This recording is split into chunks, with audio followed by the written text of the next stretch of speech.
পৰিস্থিতি খুবেই বেয়া মানে কি ক'ম আপোনালোকক ডেড বডি ৰাস্তাত পৰি থকা পৰিস্থিতি হৈছে ইমান বেয়া পৰিস্থিতি দেখি আমি আহিছোঁ তাৰ পৰা পঢ়িবলৈ যেটো গৈছিলে আশা আছিল যথেষ্ট হয় বহুত আশা লৈ গৈছিল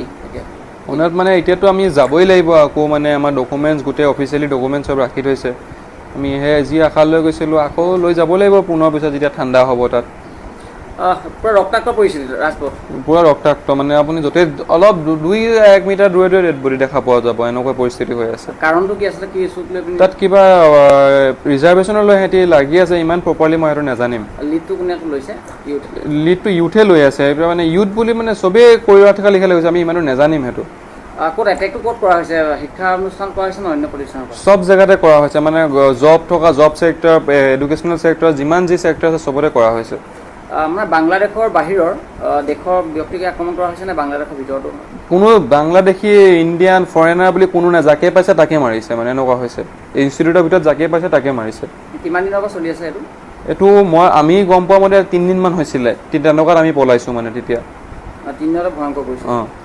কেইজন অসমৰ কেইজন অহা হৈছে আমি এতিয়া পোনপ্ৰথমে আমাৰ কলেজৰ 5 জন আছিলোঁ আমি আৰু বেলেগ কলেজৰ আমি 2 জন আহিছোঁ ইয়ালৈ অসমৰ 5 জন অহা হৈছে হাতলৈ 7 জন আমাৰ কলেজৰ 5 জন আৰু বেলেগ কলেজৰ 2 জন কেনেকৈ অহা হ'ল ইমান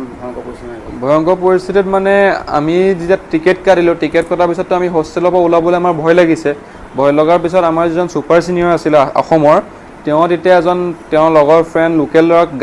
কলেজে অলপ হেল্প কৰিবলৈ আমাক এয়াৰপৰ্টত থ'বলৈ তেতিয়া তেওঁলোকৰ প্ৰাইভেট নাৰ্ছিং ৰুম আছিলে তেওঁ তেতিয়া এখন এম্বুলেঞ্চ দি আমাৰ 15জন ইণ্ডিয়ানক এম্বুলেঞ্চখনত লৈ আহি সেই নাৰ্ছিং ৰুমখনত আমাক এৰাতি ৰাখিলে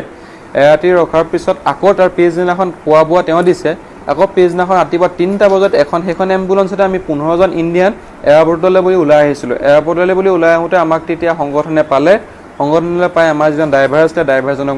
মাৰি মানে পুৰা ৰক্তাক্ত তেনেকুৱা কৰি দিলে তাৰপিছত আমাৰ গাড়ীখনো ভাঙি দিলে আমাৰ গাড়ীখন জ্বলাই দিব লৈছিলে তিনিজন আমাৰ যিজন ছিনিয়ৰ লোকেলজন আহিছিলে তেওঁ অলপ হাতে ভৰিয়ে ধৰি ৰিকুৱেষ্ট কৰাৰ পিছত আমাক এৰি দিলে আমি তেনেকৈ মানে ভিতৰে ৰাস্তা দি আমি এয়াৰপৰ্ট আহি যেনে পাইছোঁহি হয় যাব লাগিবতো আমাৰ ডকুমেণ্ট চব ৰাখি থৈছে কোন কলেজত পঢ়া হৈছিল মই ডেল্টা মেডিকেল কলেজত